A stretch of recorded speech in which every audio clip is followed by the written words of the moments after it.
Welcome to The Wave Skill. Today we're going to talk about how to clear your mind. This is part of a series. This first episode will be about the technique of grounding and its basic principles. So let me hit you with a scenario. Let's say, you had a tough day at work, there were some arguments, and now you're in your room trying to relax, trying to get to bed, go to sleep. But your mind is full of those arguments and they're still replaying. That's a situation where you want to shut your mind off, but your mind's not ready to be shut off. Okay, here's another scenario. You're sitting with a loved one and they're telling you about something important to them and you want to listen to them, but again, you had a busy day and there's stuff going on in your brain and you're not as present as you would like to be. Similar problem. Third scenario, you're working on something. It's important, you even like working on it, but for whatever reason, you can't focus, you can't concentrate. Something's going on, your mind's foggy, you're getting distracted. These are all instances of what? What is in common?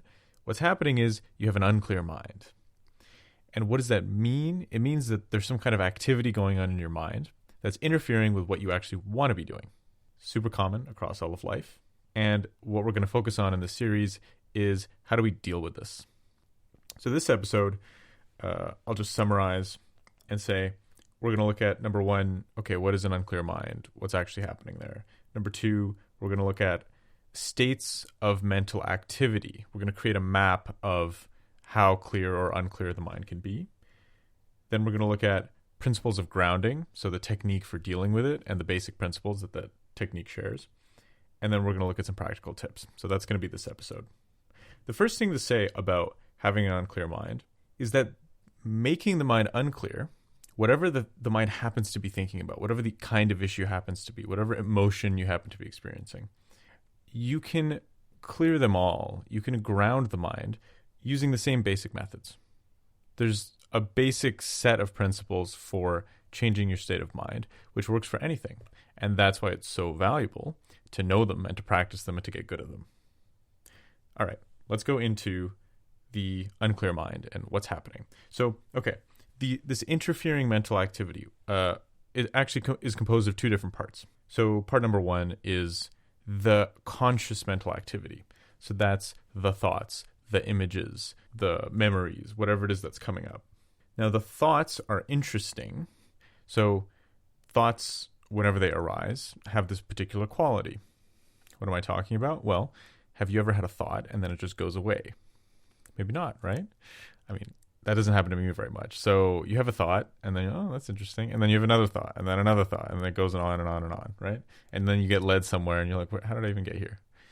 So that is chaining. Thoughts have this quality that they form chains. And a particular thing that happens that really tends to make the mind foggy is that those chains become loops. And you hit the same thing over and over again. This is an activity that psychologists usually call rumination. And this is where the mind tends to get really sticky. If you get into rumination, what can happen is even if you want to stop thinking about something, you find yourself, you keep thinking about it over and over again. That is one of the key, symptoms of a mind that's really unclear and tends to get really foggy. And that leads into the second part, which is there's a background aspect to the state of mind. This is actually, it's even physical, it's in your body, it's in tension, it's in your stress level. And basically I would call this like a foggy mind or a tight mind.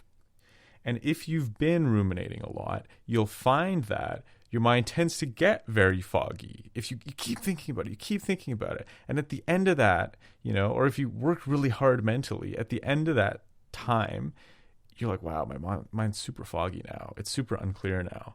I feel tense now. So that background aspect is also important. Okay, that's the basic breakdown of what an unclear mind is. Now I want to shift into a map, which is going to be very useful. It's going to be very central. We're going to use it a lot. And this is a map of levels of mental activity. Okay, so the different states of mind. So I'm going to start with just pure mental activity. So how much thinking activity is going on and what does that thinking activity look like? I'm going to start at the top, the most active. What's the most active? It's rumination. It's this looping of the mind, okay? You call it looping, you call it cycling. This is level 4 of 4 levels. It's the top. Okay, So I'm going to give you an example of what this might look like. Let's say you are going for a run, okay? And if you don't like that and you like some other sport or something, fine, it's that. But let's just say you're going for a run. So you're running, and instead of like doing the running, that's just happening in the background, you're thinking about some argument that you've had. And you're just getting there again and again and again and again. Okay, that's your looping state. Then maybe you're getting into the running and you say, man, I don't want to keep thinking about this. I want to just enjoy my run. And you sort of break those patterns a little bit. Then you might enter level 3. That is a wandering mind. So this is where, instead of hitting the same topic again and again, the mind is going from one thing to another thing to another. So it's not like your thinking just stops. It doesn't just stop. But instead, it's like, okay, instead of thinking about the argument, I'm just going to wander off and think about some pleasant fantasy, or think about what I'm going to eat tomorrow, or whatever it might be. That's what the mind tends to do. So this level 3 is thoughts leading from one to the other, to the other, to the other, without much space in between, but not looping that much. And you still want to enjoy your run more, and you're kind of getting into it, and you're having fun, and you bring yourself back to the activity of the run. As time goes on, your mind might settle even more, and it might settle down to the next level, which is level 2, which I like to call bubbling. So what's bubbling? Bubbling is where there's some space in the mind now. So instead of a thought, it's you have a thought, and then you don't chase the thought. And there's some space in between, and then you have a different thought. So you think, oh, maybe I'll have something for dinner. I don't really care about that right now. You go back to your running. And so you have these spaces where you really are just running. And that's all that's going on. And there's no extra thinking going on. But then thoughts are still coming up one after the other. And as you continue, you might find those thoughts slow down. And eventually you have these long stretches of time at level 1, which I call still. And still means you're running and you're feeling yourself run and you're enjoying the run and you're just not thinking. There just aren't thoughts in your mind. Maybe there's one sort of very rarely. This is a really interesting state. So this might, for many, many people, this might be an extremely rare thing to experience in their waking life. And so I want to give you a couple sort of analogies to try to understand it. So one is, this is a state of being rather automatic. This is a state of being 100% like there in the activity. You could think of this as being like a flow state in many ways. And it's important to understand this is not a state of sleepiness. This activity has nothing to do with being dull or sleepy. In fact, you might be more aware in this state. So these are states of mental thinking activity. They're not states of like physical awakeness. And to give you an example of that, for me, one of the first ways I kind of encountered this type of state was as a momentary thing when I would play badminton or tennis and I would make a bad shot, and the birdie or the ball would go to the opponent's side of the court. And there's this moment as I was preparing to make my return. I wouldn't know where the opponent was going to hit it. And in order to try to anticipate and get ready for that moment, my whole body would have to enter, my mind would have to enter this zone of complete awareness. And there was no space at all for thinking in those moments. And at those moments, it felt like time kind of stretched out forever, like time really froze. And what an interesting thing that would happen is, let's say it was badminton. In that moment, I would react. And before I knew it almost, I had made my return, and let's say the birdie was going over to the side of the opponent's court without any conscious control on my behalf. And that always stuck with me as like this evidence of, the mind is really doing things without you thinking them. And in many cases, the thinking was actually interference. And when you get rid of the thinking, it actually performed better, right? The thinking got rid of the space needed. So those are some of the most awake moments, possible for me. But those are examples of entering into this state, this level 1, this stillness, mentally, temporarily, because there's no more space for thinking. I had to give 100% of my resources to the activity. Okay, that's the levels of mental activity, I want to hit the same thing from a different direction to clarify, why this is useful. So this is total mental activity. This is any thinking, okay? And we're going to keep using this because it's quite useful for practice. But I also want to talk about control. So there's another version of this map, okay? And I'm gonna kind of hit it in the other direction to look a little bit at like how we get distracted. So let's say instead of running, you're working, right? You're at your desk, like doing some work, okay? Level 1 has a version here, which is essentially total focus to the task, okay? So in this case, you are thinking, okay? But there are no thoughts that are interfering, right? There are no mental activities that are messing with your ability to do the task. So that, in a way, is like control level 1, okay? And level 2 for activity that we don't want would be like bubbling. In this case, I call this you're being poked, okay? So why do I say you're being poked? It means that urges are coming up. So the example here would be, you're like, maybe I should eat something. Oh, I'd like to think about this thing or that thing. Or, I wish I wasn't doing this work right now. Like these things will sort of, appear in your consciousness and just temporarily mess with you, okay? And if you can resist them and you're still on task, then that's level 2 in terms of control. Let's say you actually do get distracted, okay? So something comes up like, I don't know, it's like a pleasant fantasy about what you're going to eat tomorrow. So you get sort of seduced by that. And instead of thinking about your work and doing your work, you're now imagining what you're going to eat tomorrow for an extended period of time, right? I would call that you're leaping off, right? And so this is the same category as wandering mind, right? Where there's mental activity here now that's pulling you away and you're going from one thing to another thing to another, and it's all irrelevant, okay? But you still bring yourself back after a while.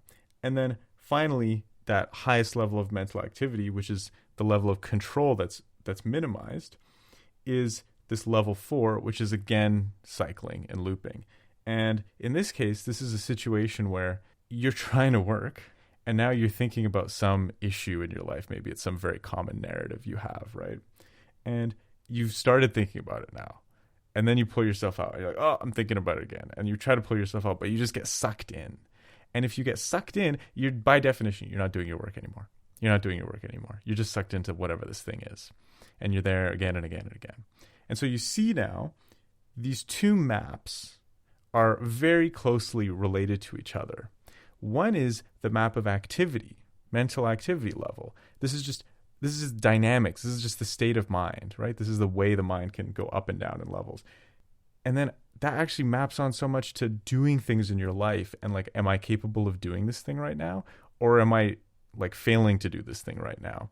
And it has a lot to do with the level of mental activity that's irrelevant to what you want to be doing. Okay, so what do we want to do about this, right? That's the question. What do we want to do about this? Here's the interesting point. It's not like the top level of mental activity is bad, okay? It's perfectly good. I use it all the time. We all use it all the time. So like, when would cycling or looping be good? Well, let's say I'm trying to come up with some new ideas and I don't have many new ideas. I might intentionally cycle for a while. Like I'll intentionally like think about, that problem. How do I attack that problem? Should I attack that problem like this? Should I attack it like that? And I'll hit it again and again and again. And that will help me somehow kind of work myself into this state where new ideas appear very rapidly. And that's good and that's helpful. But I know if I do that very, very quickly, my mind will become foggy. I will become tense. I'll become kind of stressed. I'll become a little crazy. Like that's what will happen when I do that kind of mental activity. And so the question is not, how do I never get there? The question is, how do I rev up and then how do I rev back down? Because after I've come up with those ideas, I need to actually do things usefully in my life. And to do those things, I need to get into a mental state that's more useful for actually getting things done. Okay, so I like to call that kind of shifting the gears, right? How do we learn how to shift the gears up, shift the gears down? Now, shifting the gears down is grounding.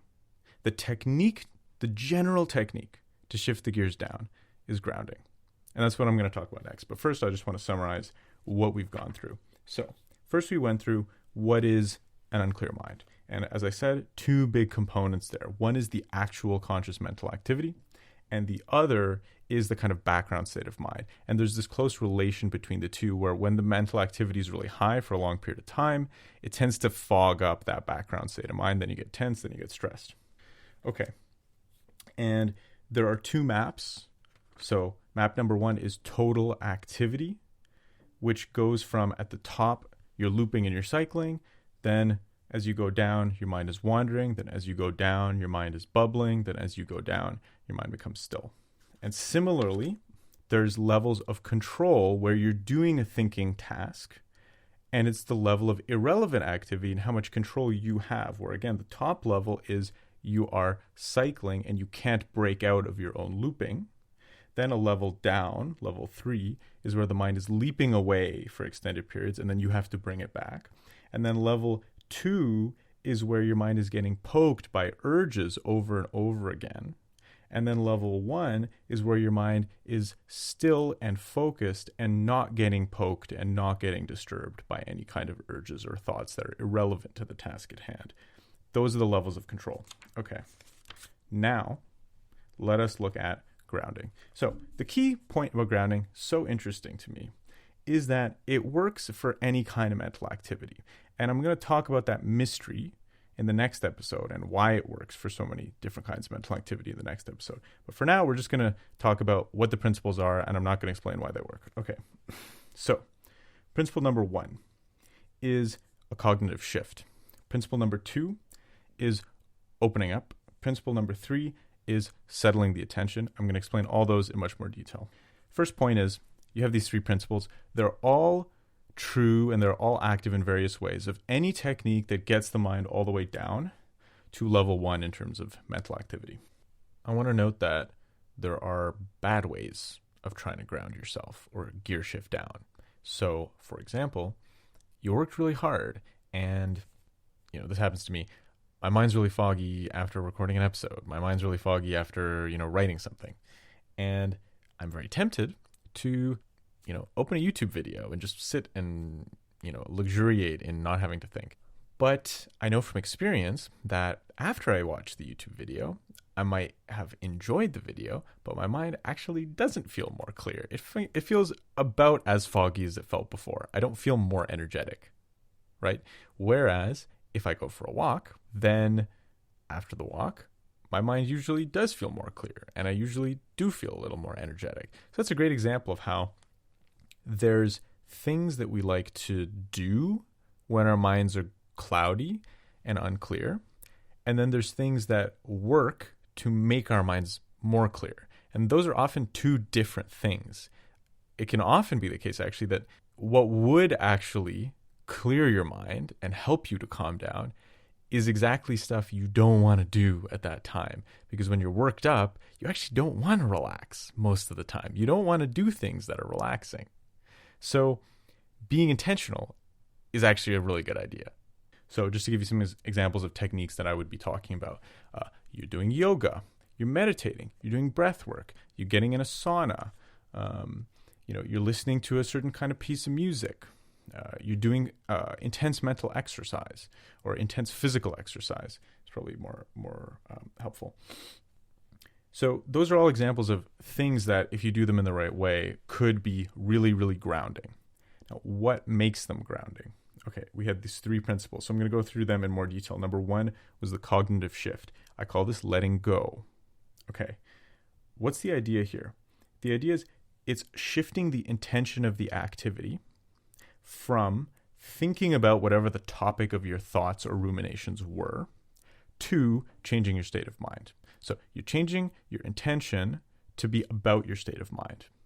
So in the context of an example, let's take the running example where you're running and then you are, rehashing some argument. So you say to yourself, you have this intention where you say to yourself, actually, first, I'm not going to figure out how to solve this argument. First, I'm going to figure out how to solve my state of mind. And then once my mind's clear, I can return to the argument if I need to. That is this letting go. And that might sound very simple, but in fact, it's very complicated and it's fractal and there's a million ways of sort of applying it. But that's the basic principle. Okay. And one more word about that. the point here is if you don't do that, the other stuff won't work, right? So if you don't do that and then you go for a run and you say, well, I'm going on this run, but I'm really going to spend my time thinking about how to solve this argument, your mind's probably not going to get cleared. Maybe you'll get to a great solution. That's awesome, right? Maybe it'll be useful, but your mind's probably not going to get cleared. Okay. So 1 was cognitive shift. Number 2, opening up. This is mainly about relaxing. This is relaxing and mostly about relaxing the body. So if you relax your body, and similarly, like if you do intense exercise, like you're limbering your body, you're opening your body up, you're feeling sensations in your body that maybe you otherwise don't feel, like that's all related to like relaxing your body and opening. That is a lot about that background level. If you change that background level, it can change the level of mental activity as well. And then number 3 is settling the attention. What do I mean by this? I mean, it's about having a place to put the attention that is not thinking, okay? Usually this is like physical sensations, like this is my breathing or this is how I'm moving my body. But it could also be other things, like it could be music or it could be sounds or it could be other stuff. But the point is it's not thinking. Again, I'm not going to explain how that works, and that might sound very strange. So again, in the example of running, it would be your mind is on the running instead of on thinking. Or an example of just this, let's say you're doing yoga or something. You're doing yoga, and then instead of your mind being on thinking about some, what you're going to eat tomorrow, your mind is on your breathing, or your mind is on, where you're having a stretch or your posture. Like your mind's on those things. Okay. And again, I'm not going to explain exactly how this works. The point is just that it works. And if you don't do this, and your mind is on thinking instead, or is just sort of wandering in space and you're not putting it anywhere with any kind of intention, then it's unlikely that you are going to get to stillness, because any passing thought is probably going to just sort of pick you up. Okay, those are the 3 principles. Now I want to talk about how to use it, in a general way. There's going to be another episode later where I'm going to have a lot more specific stuff to say. But for now, just very general. We have these 3 principles. We have a bunch of techniques that we can try. What's this useful for? Well, one thing it's useful for is just like modulating your own state of activity, right? So if you just keep an eye on your state of activity, you can start to apply this, for little bits in the day and just get yourself more to an even keel. But another thing that's really useful for is going to sleep. So if you're having trouble going to sleep, most of the time, that's not because you have some kind of crazy genetic abnormality. It's because you're just anxious or stressed or tense, and your mind's just active, and you don't know how to relax. You don't have the skill at the moment of grounding. And if you can ground yourself, you have a much better shot of going to sleep. Similarly, you may spend a lot of your day in an unnecessarily high energy state. So, maybe what you need to be doing is, I don't know, you're going to the grocery store and picking up groceries, and you're going at level 100 while you're picking up the groceries. And maybe that's not even that useful. And the issue here is when you're going at level, let's say you're going at level 3, level 4, that might be pleasant, that might be nice, but it burns a lot of energy, actually. And if you're at level 1, funnily enough, you can like be doing something pretty effortful, but it actually burns less energy. So if you want to rest and have more energy during the day, being able to go down to these lower levels of activity is actually really helpful. And then a final one, which I think is just really interesting, is if you go to the level where you don't have much thought going on, weirdly enough, it can make your emotional processing much more effective. There's something about thinking that seems to get in the way of feeling and processing feelings effectively. I'm not going to say anything more about why that is. I'm just pointing it out as something that you could pay attention to and try. Okay, so let's talk about how to practice this. So the first point is I talked about levels of control and I talked about levels of activity, right? I'm going to focus on levels of activity. I think the best way to practice this is just practice being able to get the total amount of activity in your mind down, right? So you want to practice being able to go from your mind is wandering a lot to your mind feels relatively more still. That to me is the key thing to be practicing. Now, then you ask, how do you practice that? Well, here's my suggestion as an exercise. Pick something you already like to do that is like a relaxing thing for you or a mind clearing thing for you. Okay? So I'm just going to give you the example, like I like to take hot showers. So I'm going to give you the example of a hot shower. You can turn anything into a practice. How do you do that? Well, basically, it just is about the intention. You have to intend that this is going to be a period where I practice grounding myself. That's it. Okay. And okay, what does that mean practically speaking? It means, before the hot shower, you think to yourself, I am going to practice grounding myself during this hot shower. And then at the beginning, you check. You're like, what's my mental activity level right now? Oh, my mind's wandering? Cool. That's where it's at. Then you start doing the hot shower. And as you're doing it, instead of, fantasizing about, how great you're going to sleep tonight, or fantasizing about how, delicious breakfast will be tomorrow, you say, I'm actually grounding myself right now, so I'm not going to do that. I'm just going to enjoy my hot shower. Okay? And as you go through the hot shower, you keep doing that, and you keep checking. How am I doing? What's my level of activity? And then your hot shower is done, and then you check at the end. You're like, okay, how am I doing now? That is enough to make it a practice. And I promise you, if you actually do that every day, for however long the hot shower is, maybe it's 5 minutes, maybe it's 10 minutes, you will actually see an improvement in skill. You will actually learn a bunch of things about how to ground yourself. No joke. That'll happen. And the difference between people who improve and people who don't is that actually the people who don't improve, they forget to keep the intention. So I'm not asking you to do something crazy here. Now, it doesn't have to be a hot shower. It could be whatever. It might be yoga, okay? But again, or just stretching, just literally just stretching, right? Or it could be meditation. But the point being, the intention to practice makes you aware of what you're trying and what's working, right? It's not even thinking. It's not even thinking. It's just a background awareness of, I'm kind of vaguely keeping track of what's going on in terms of my mental activity level. And that's enough for you to learn what works and what doesn't work for me. Are there tricks that I can do? So you'll find, oh, actually when I breathe this way, it's kind of helpful.